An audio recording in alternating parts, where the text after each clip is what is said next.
تو قرآن ہمیں بتاتا ہے، یہ سائنسدانوں کا ٹاپک نہیں ہے، وہ بتاتا ہے کہ کیوں بنایا اس کائنات کو. تو اللہ نے پوری کائنات کا مقصد 26ویں پارے میں ایک آیت میں بیان کر دیا. وہ کیا ہے؟ وَسَخَّرَ لَكُم مَّا فِي السَّمَاوَاتِ وَمَا فِي الْأَرْضِ جَمِيعًا مِّنْهُ، جو کچھ آسمانوں میں اور جو کچھ زمینوں میں سارا کا سارا تمہارے لیے. کتنا آسان کر دیا نا. یہ ساری کائنات کا مقصد کیا ہے؟ میری اور آپ کی خدمت. لہذا ہم تسخیر کائنات کر سکتے ہیں. جو خدا کے منکر ہیں ان کے لیے جانور کو ذبح کر کے کھانا یا مار کے کھانا کسی دلیل سے حلال نہیں ہے، کیونکہ وہ کہتے ہیں جب خود سے بنے ہیں تو بھائی جب آپ خود سے بنے ہیں تو جتنا آپ کو زندہ رہنے کا حق ہے اتنا ہی گائے بیل کو بھی ہے، اتنا ہی بکری کو بھی ہے. یہ تو سب اتفاق سے وجود میں آئے ہیں. آپ کہتے ہو شیر بھی تو کھا جاتا ہے نا ہرن کو، تو ہم نے کھا گیا. شیر اس لیے کھاتا ہے اس کی غذائی گوشت ہے اور اس میں یہ عقل ہے نہیں. آپ تو سبزیوں پہ ہندو نہیں کرتے 100 سال جیتے ہیں کھیرے ککڑیاں کھا کے. ہندو پتے کھا کے سبزیاں کھا کے 100 سال جیتے ہیں. تو گوشت کھانا کوئی بہت زیادہ ضروری نہیں ہے. تو آپ کیوں کھا رہے ہو گوشت؟ ہمارے پاس جواب ہے. جو خدا کے منکر ہیں اس کے پاس اس اعتراض کا جواب نہیں ہے. ان کے پاس کوئی جواب نہیں. ہمارے پاس جواب ہے. بھائی ہمارے لیے کس نے حلال کیا ہے؟ خدا نے. اس نے کہا یہ سب تمہارے لیے. شیر کو ہم چڑیا گھر میں بند کر کے ٹکٹ لگا دیتے ہیں اس کے اوپر. کسی بادشاہ کی اس سے بڑی کوئی توہین ہو سکتی ہے؟ ہم کر رہے ہیں یہ. شیر ہم سے پوچھے میرے ساتھ یہ سلوک کیوں کیا، ہم کہیں گے اللہ نے تجھے کس کے لیے بنایا ہے؟ ہمارے لیے بنایا. ہم جو مرضی کریں تیرے ساتھ، بس ظلم نہیں کریں گے، اب تکلیف نہیں دیں گے خامخواہ کی. تو یہ پوری کائنات کا مقصد اللہ نے بیان کر دیا. کس کے لیے بنی ہے؟ تمہارے لیے. اب ہم رہ جاتے ہیں آخر میں، بس یہ میں بیان کو سمیٹ رہا ہوں. اب سوال پیدا ہوتا ہے ہمیں کیوں بنایا گیا؟ سمجھ میں آ رہی ہے بات؟ یہ بات آپ کو گورا نہیں بتائے گا، یہ بات بھی وہ بتائے گا جس نے پیدا کیا ہے. وہ کہتا ہے، کئی جگہ اللہ نے بتایا، مختلف انداز سے بتایا. فرمایا خلق الموت والحیات لیبلوکم ایکم احسن عملا. اس لیے بنایا وہ تمہیں آزمانا چاہتا ہے تم میں اچھا عمل کون کرتا ہے. غیر مسلم کہتا ہے ہمیں اچھا کرنا چاہیے، لیکن کیا اس کا بدلہ ملے گا؟ کہتے ہیں کسی کو مل جائے گا کسی کو نہیں ملے گا. بہت سے اچھے لوگوں کو کچھ بھی نہیں ملتا. آپ نے لاکھوں لوگوں کو کھانا کھلایا، صبح نکلے بس کچل کے چلی گئی آپ کو. اتنی خدمت کا کوئی بدلہ ملا آپ کو؟ اگر آپ آخرت کو نہیں مانتے تو ملا کوئی بدلہ؟ آپ نے ظلم کیا، لاکھوں انسانوں کو قتل کر دیا، موت کے گھاٹ اتار دیا، دہشت گردی کی انتہا، لیکن آپ ملک کے صدر بن گئے. ہوتا ہے ایسے؟ پوری دنیا میں ہوتا ہے. ظالم آدمی ترقی کرتے کرتے انتہا کو پہنچ جاتا ہے. کیس ہی نہیں بنتا اس کے اوپر، وہ جج کو خرید لیتا ہے، جج کو قتل کی دھمکیاں دے دے گا. جو آدمی ہزاروں کو قتل کر سکتا ہے کتنا پاورفل ہوگا، اس کے لیے جج کو خریدنا کوئی مشکل ہے؟ جج اگر بکے گا نہیں تو قتل کی دھمکی دے دے اس کو، جج جان چھڑائے گا یار کہ بھائی مجھے بھی مار دے گا یہ، 100 آدمی تو پہلے ہو گئے، 101 میں ہو جاؤں گا. تو دنیا میں انصاف کا ملنا ناممکن. یہ جو انگریز کہتے ہیں نا 7 لوگوں کی کامیاب لوگوں کی علامتیں، یہ وہ ہوتے ہیں جن میں یہ 7 ہیبٹ تھی اتفاق سے کامیاب ہو گئے. ورنہ ایسے کروڑوں ہیں جن میں 7 کے بجائے 14 تھی اور پھر بھی کیا ہو گئے؟ ناکام ہو گئے. وہ سمجھ رہے ہیں نا؟ وہ کیا ہو گئے؟ انہوں نے شروع سے ایکسرسائز کی، ہم یہ کریں گے اور یوں کریں گے. ہمارے بچپن میں ایک ڈرامہ آتا تھا کہ ایک بچے کو پائلٹ بننے کا شوق تھا، اس نے بڑی محنت کی اور بچپن سے نا پائلٹ کے حساب سے اپنی ورزش بھی ایجوکیشن بھی ہوتے ہوتے اس کا پہلا دن تھا سلیکشن کے لیے. سلیکشن ہو گئی، آج فلائی کرنا ہے، جا رہا ہے. ڈرامے میں دکھایا گیا تھا، بچپن کی بات ہے، پاؤں پھسلا کیلے کے چھلکے پہ اور فٹ پاتھ پہ ہڈی پہ گرائے اور پاؤں کی ہڈی ٹوٹ گئی اور ریجیکٹ. ڈرامے میں تو یہ دکھایا گیا تھا کہ آپ کی ذرا سی غلطی سے سامنے والے کا پوری زندگی کا مستقبل تباہ. لیکن اس سے بڑا سبق پتہ ہے کیا ملتا ہے؟ اس سے بڑا سبق یہ ملتا ہے کہ آپ جس چیز کو ہدف بنا رہے ہو میرے بھائی، پائلٹ ضرور بنو مگر یہ ہدف بنانے کے قابل نہیں ہے. این ممکن ہے جس دن فلائی کرنا ہو کوئی مسئلہ ہو جائے آپ کے ساتھ، وہاں تو کیلے کا چھلکا آ گیا، کوئی ٹرک بھی تو مار کے جا سکتا ہے، کورونا بھی تو ہو سکتا ہے، آپ کو قدرتی حادثہ بھی تو ہو سکتا ہے. آپ اگر اللہ کے لیے یہ کام کرتے کہ میں پائلٹ بنوں گا، ملک کا دفاع کروں گا، خدا کو راضی کرنے کے لیے، آپ کیلے کے چھلکے سے پھسل کے ہلاک ہو جاتے، ٹرک کچل دیتا، آپ اپنے ہدف میں کامیاب نہیں آئی بات سمجھ۔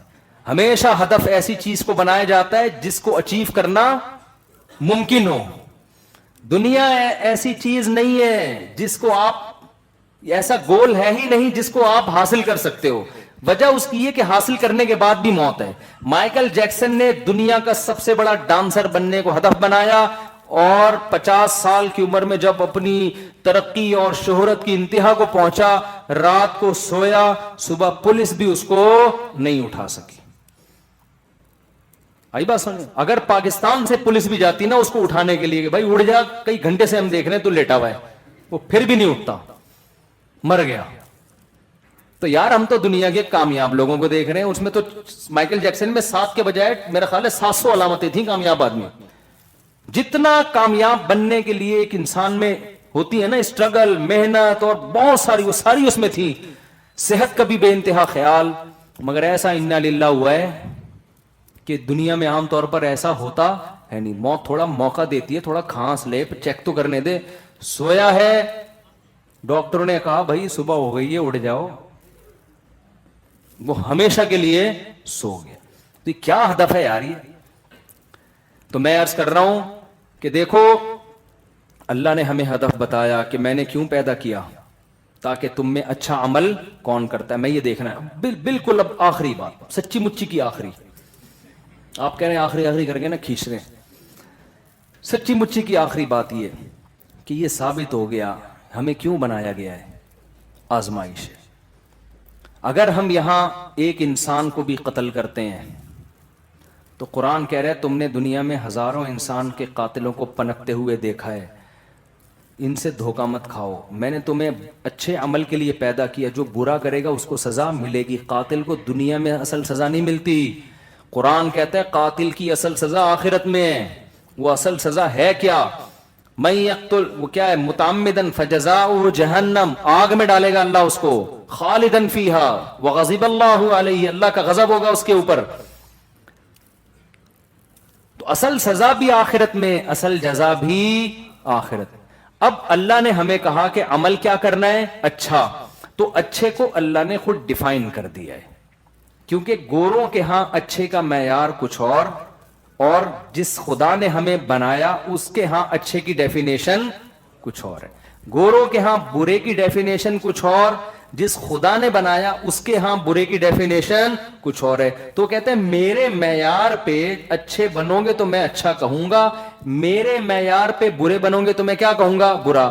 ہو سکتا ہے آپ کی سوسائٹی آپ کو اچھا کہہ رہی ہو لیکن میرے حساب سے آپ اچھے نہیں ہو۔ مثال کے طور پر 2-4 مثالیں دیتا ہوں بس میں۔ جو شرک کرتا ہے، اللہ کے سوا کسی کو پکارتا ہے، معاشرے کا کتنا ہی کارآمد فرد کیوں نہ ہو، میری اور آپ کی نظر میں بہت اچھا، اللہ کی نظر میں بالکل بھی اچھا نہیں ہے۔ اللہ کہتا ہے جس نے شرک کیا نا، شرک کیا، اللہ کے سوا کسی کو پکارا، بنایا میں نے تو مانگ اپنے جیسوں سے رائے، تو اللہ کہتا ہے میرے ہاں اس کے لیے کوئی کچھ بھی نہیں ہے، میں آخرت میں کہہ دوں گا جن کو پکارتا تھا انہی سے جا کے مانگ اب تو۔ حالانکہ ہماری نظر میں بہت اچھا ہے وہ، اللہ کی نظر میں جو اسلام کے علاوہ کسی اور دین کو فالو کرتا ہے وہ بالکل بھی اچھا بولو نہیں ہے۔ اللہ کہتا ہے میں مانوں گا ہی نہیں، وَمَن يَبْتَغِ غَيْرَ الْإِسْلَامِ دِينًا فَلَن يَقْبَلَ مِنْهُ، قبول ہی نہیں ہوگا، میرا نظر میں اسلام ہے۔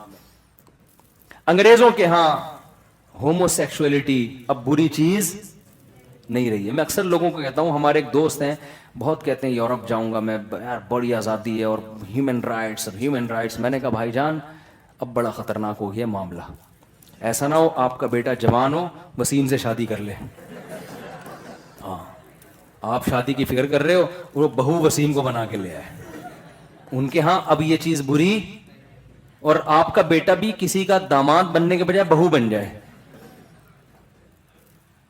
کیا خیال ہے بھائی؟ ان کے ہاں یہ چیز بری بولو نا نہیں ہے، کہتے ہیں اس میں کیا ہے یار، وہ بھی راضی یہ بھی راضی، تو یہ مولویوں کے پیٹ میں کیوں تکلیف ہو رہی ہے، یہ مذہبی لوگوں کے پیٹ میں کیوں تکلیف ہو رہی ہے؟ وہ کہتے ہیں جب کسی کا دل نہیں دکھاؤ بس، وہ کیا کہتے ہیں کسی کا دل نہیں، جو دل توڑے گا وہ برا ہے، جو دل جوڑے گا وہ کیا ہے؟ اللہ کیا کہتا ہے؟ دین جوڑو پہلے 100 لوگوں کے دل ٹوٹے، اللہ سے رشتہ نہیں ٹوٹنا چاہیے. پہلے اللہ ہے، بعد میں مخلوق ہے. آپ نے یہ نعرہ اکثر لبرل لوگوں سے سنا ہوگا بہت دفعہ، یہ نعرہ کہ پہلے انسانیت کا رشتہ ہے اس کے بعد مذہب کا. بہت اچھا ہے. اصل میں اسلام کیا کہتا ہے؟ پہلے انسانوں کو بنانے والے اور انسان کا رشتہ، خالق اور مخلوق کا رشتہ پہلے ہے جس نے بنایا، اس کے بعد انسانوں کا آپس میں رشتہ ہے. سمجھ میں آ رہی ہے بات کہ نہیں آ رہی؟ آپ خالق کو تو اپنی ڈکشنری سے ہی نکال رہے ہو، جس نے جو بنانے والا ہے. لبرل لوگ جو ہمارے لبرل طبقہ ہے نا، وہ خدا کی تو بات ہی نہیں کرتا، کہتے ہیں انسانیت انسانیت. بھائی پہلے خالق مخلوق. خالق کہتا ہے 100 بار لوگوں کا دل ٹوٹ جائے، آپ نے خدا کی ناراضی میں لوگوں کے دل کو جوڑنے کی کوشش نہیں کرنی. خواتین لڑکیاں فون کرتی ہیں، ہمارا بوائے فرینڈ تھا، ہم نے تعلق ختم کر دیا، ہم نے پردہ کر لیا، وہ دل ٹوٹ گیا، وہ خودکشی کی دھمکیاں دے رہا ہے. کسی کا دل دکھانے کا میں گناہ تو نہیں ملے گا؟ اگر وہ خودکشی کر لے گناہ تو نہیں ملے گا؟ میں ان سے کہتا ہوں اسے فون کر کے کہہ دو کہ جس کھمبے سے تو نے چپکنا ہے چپک لے، تجھے نہیں مل رہا تو مفتی صاحب ہیں، ان کو 2-3 کھمبے معلوم ہیں، وہ تجھے خود بتا دیں گے. وہ بتا دیں گے، وہ بہت بہترین بجلی ہے، اس میں دور سے بھی چپک جائے گا. تو وہاں جا کے کراچی کے کھمبوں میں یہ فیسلٹی الحمدللہ ہے کہ گلے ملنے کی ضرورت نہیں ہے. برسات کے مہینے میں آپ کھمبے کے تھوڑا سا قریب آئے، وہ خود آ کے گلے ملے گا آپ سے. حقیقت ہے. بارشوں میں ہوتا ہے کہ نہیں ہوتا؟ کھمبے خود آ کے گلے مل رہے ہوتے ہیں آپ سے. تو وہ خواتین کہتی ہیں وہ بیچارہ رو رہا ہے، وہ ناراض ہو رہا ہے. بھائی 100 بار ایسے آدمی کا دل توڑو. عورت کا محبت کا رشتہ صرف شوہر سے ہے، بوائے فرینڈ یا منگیتر سے نہیں ہے. اور آپ عورت سے ریلیشن بیوی بنا کے کر سکتے ہو، اس کے علاوہ کوئی ریلیشن خدا کی نظر میں الاؤ نہیں ہے. قرآن بار بار کہہ رہا ہے وَلَا مُتَّخِذَاتِ أَخْدَانٍ. قرآن کہہ رہا ہے اخدان کہتے ہی گرل فرینڈ کو ہیں، گرل فرینڈ بنانے کی اجازت نہیں ہے. بار بار قرآن کہہ رہا ہے، اور آپ نے اس رشتے کو لیگل کر دیا. اور اس سے بڑا جرم لڑکوں سے بدفعلی، جس کو آج یورپ میں الاؤ کر دیا ہے. قرآن بار بار لوط علیہ السلام کی قوم کی مثال دیتا ہے کہ اتنا غضب آیا مجھے اس قوم پہ جو لڑکوں سے بدفعلی کرتی تھی، جالنا عالیہا سافلہا، ہم نے زمین کے اوپر کو نیچے کر دیا اوندا کر کے. ایسا پٹخ کے مارا ہے اللہ نے، اتنا غضب آتا ہے اللہ کو اس عمل سے. لوط علیہ السلام اپنی قوم کو سمجھا رہے ہیں وَتَذَرُونَ مَا خَلَقَ لَكُمْ رَبُّكُمْ. خدا نے تمہارے لیے جس عورت کو بنایا ہے، یہ تو نیچر ہے، اس کو چھوڑ کے مردوں کی طرف کیوں جاتے ہو؟ لیکن آج کیا دنیا کیا ہے، میرا پرسنل ہے، میرا رائٹ ہے، میں جو مرضی کروں. یہ ایسے ہی آپ کو پروجیکٹ دے کے بھیجا تھا اور آپ کباب پراٹھوں میں مشغول ہو گئے. ایسا نہیں ہے بھائی، یہ چیزیں اللہ نے دی ہیں. تو قرآن کہتا ہے اچھا وہ جس کو میں کہوں گا اچھا، اور برا وہ جس کو میں. اللہ نکاح کو اچھا کہتے ہیں، آپ 4 کر لیں، اللہ برا نہیں کہے گا، سوسائٹی بری کہے گی. سوسائٹی کیا کہے گی؟ دیکھو مفتی صاحب 4 شادیوں کی باتیں کرتے رہتے ہیں، 4 شادیاں، اور یہ وہ فلانے مولانا ملے نے 4 کر لی. اس طرح کی لوگ باتیں کر رہے ہوتے ہیں، مولویوں کا کام یہی ہے. میں کہتا ہوں سارا دن یہی کام ہو مولویوں کا، اللہ کو پھر بھی تکلیف نہیں ہو رہی ہے معاذ اللہ، یعنی اللہ کو پھر بھی اس سے نفرت نہیں ہے. جب بخاری میں حضرت سلیمان علیہ السلام کی 100 بیویوں کا تذکرہ ہے تو 4 تو کچھ بھی نہیں بنتا وہ یار. سلیمان علیہ السلام کی اللہ اتنی تعریفیں کرتا ہے قرآن میں، اتنی تعریفیں، نعم العبد، کیا خوب بندے تھے. بخاری میں 100 بیویاں تھیں. اس کا مطلب بیویاں رکھنے میں اللہ کو کوئی نفرت. ہاں ہماری شریعت نے 4 سے زیادہ پر پابندی اس لیے لگا دی کہ پھر مالدار لوگ جب 100 رکھیں گے تو یہ غریب پہ تو ڈیفنس والے 100 رکھ لیں گے، وہ بیچارہ اورنگی ٹاؤن والا کہاں جائے گا؟ وہ لڑکیاں تو مارکیٹ سے کیا ہو جائیں گی، شارٹ. تو ایک حکمت ہے کہ بھائی ورنہ زیادہ شادیاں اللہ کو اس میں کوئی مسئلہ نہیں ہے. ہمارے نبی کو تو اللہ نے کہا آپ 4 سے بھی زیادہ کریں. ایک ٹائم پہ 9 بیویاں رکھی. سلیمان علیہ السلام نے موسیٰ علیہ السلام، موسیٰ کلیم اللہ جو بار بار کوہ طور پہ جا کے اللہ ہم کلام ہو رہا ہے، اصطفیتک علی الناس، اے موسیٰ میں نے تجھے لوگوں میں سلیکٹ کر لیا ہے، میں نے تجھے اپنا محبوب بنا لیا ہے. وقربناہ نجیا، اللہ کہتا ہے موسیٰ کو میں نے قریب لا کے موسیٰ سے سرگوشیاں کی ہیں، جیسے محبوب سے بات کرتا ہے. اور بیویاں 4 رکھی موسیٰ علیہ السلام نے. اس کا مطلب بھائی یہ شادی سے جو ہمیں ایک دم الرجی ہو جاتی ہے نا، اس نے 2 کیوں کی، اس نے 3 کیوں کی، اس نے 50 سال کا تھا 18 سال سے کیوں کی، یہ ہماری اپنی نفسیاتی کوئی فالٹ ہے ہمارے اندر. یہ اللہ کی نظر میں برا عمل دیکھو ایک 50 سال کا آدمی 16 سال کی سے کر رہا ہے تو 16 سال والی کی تکلیف تو سمجھ میں آتی ہے کہ بھئی تم کیوں مجھ سے، تم میری عمر کے میرے ابا کے برابر میں نہیں کر رہی. وہ اس کو اللہ نے نہیں کہا کہ آپ لازمی کرو اس سے. اللہ نے کہا کہ کوئی 18 سال کی لڑکی کو 60 سالہ بزرگ پیغام بھیجیں، وہ 18 سالہ لڑکی کرے ہاں، وہ کہہ سکتی ہے میں نہیں کر رہی، بھائی میں کسی ینگ سے کروں گی. سمجھ میں آ رہی ہے بات؟ وہ کہ میں نہیں کر رہی، اس کو حق ہے. لیکن اگر وہ کر رہی ہے، اس کا ابا بھی راضی، اس کی بہن بھی راضی، اس کی اماں بھی راضی، پڑوسیوں کو تکلیف ہو رہی ہے، اس کا مطلب فالٹ کس میں ہے؟ پڑوسی میں. بھائی وہ جب دونوں ان کے کوئی مفاد ہوں گے درجنوں نکاح میں.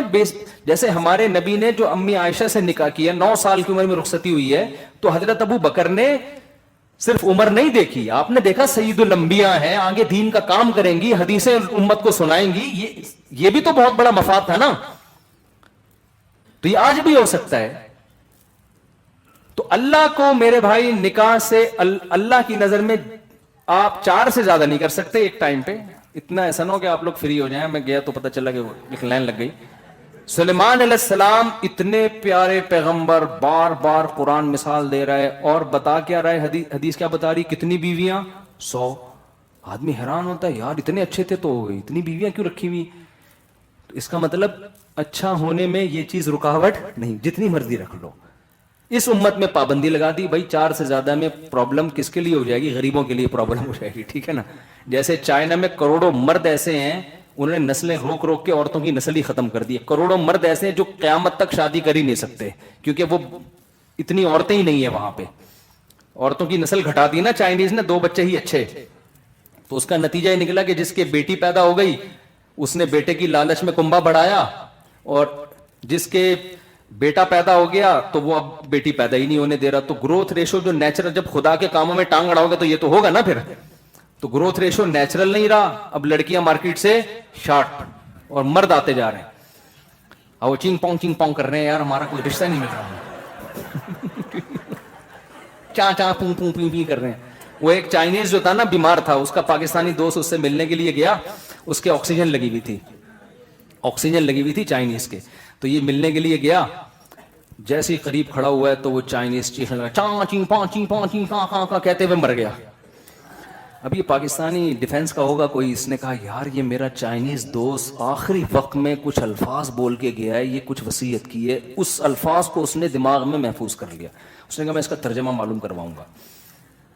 چائنا گیا، لینگویج سینٹر گیا، یار یہ چاں چیں پوں پاں چیں اس کا مطلب بتاؤ کیا ہے. انہوں نے کہا اردو میں ترجمہ کرو. انہوں نے کہا اس کا مطلب ہے الو کے پٹھے آکسیجن کے پائپ سے پاؤں ہٹا.